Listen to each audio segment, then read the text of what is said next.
Okay.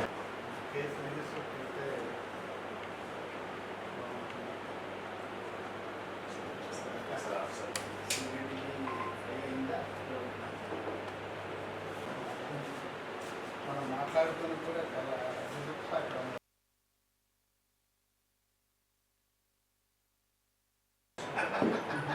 Case file అయిందంటే మళ్ళీ ఇచ్చి రిజిస్ట్రేషన్ కోసం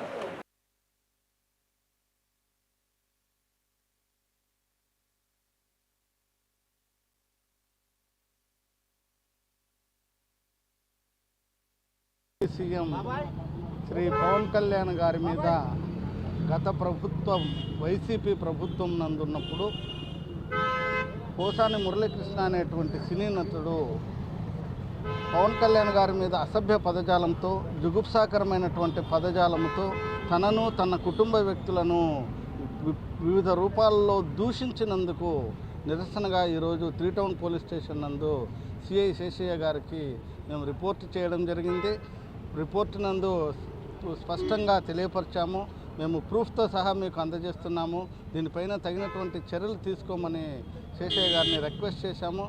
వెంటనే అధికారులతో సంప్రదించి తగినటువంటి రిపోర్టును అందజేస్తామని కూడా వారు హామీ ఇవ్వడం జరిగింది. నా అధ్యక్షుడు శ్రీ పవన్ కళ్యాణ్ గారిని మరియు వారి కుటుంబ సభ్యుల్ని అలాగే పద్మ విభూషణ్ శ్రీ చిరంజీవి గారిని కానీ అనరాని మాటలని వాళ్ళ ఇంట్లో వాళ్ళతో సహా చాలా ఘోరంగా మాట్లాడడం జరిగింది.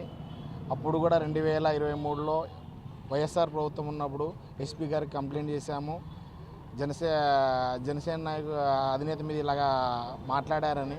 కానీ ఎటువంటి రెస్పాండ్ లేదు. ఎందుకంటే అప్పుడు ప్రభుత్వం వైఎస్ఆర్సీపీ ప్రభుత్వం ఉన్నందువలన ఈరోజు మన ఎస్పీ గారి కర్నూలు జిల్లా ఎస్పీ గారికి మరియు 3 టౌన్ సిఐ గారికి కూడా పోసాని కృష్ణమురళి గారి మీద కంప్లైంట్ ఇవ్వడం జరిగింది. పోసాని కృష్ణమురళిని ఎట్టి పరిస్థితుల్లోనూ అరెస్ట్ చేయాలి, కర్నూలు తీసుకురావాలని బలంగా తెలియజేయడం జరిగింది ఎస్పీ గారికి కానీ సిఐ గారికి కానీ.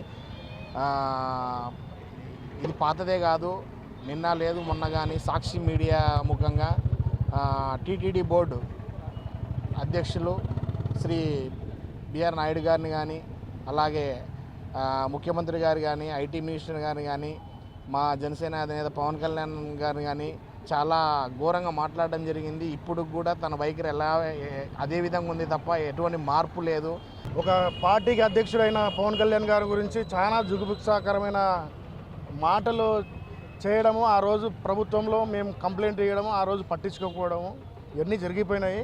సో ఇప్పుడు ఏమైందంటే ఈ ఎన్డీఏ ప్రభుత్వం వచ్చిన తర్వాత మళ్ళీ ఒకసారి ఎస్పీ గారిని ఇక్కడ 3 టౌన్ సిఐ గారికి ఇద్దరికి కంప్లైంట్ ఇవ్వడం అనేది జరిగింది. దాని తర్వాత అయితే వాళ్ళైతే పాజిటివ్గా స్పందించి తీసుకున్నారు. దానికి సంబంధించి ఏదైనా ఉంటే పైన అధికారులతో మాట్లాడి మేము చర్య తీసుకుంటామని చెప్పడం అనేది జరిగింది. నా పేరు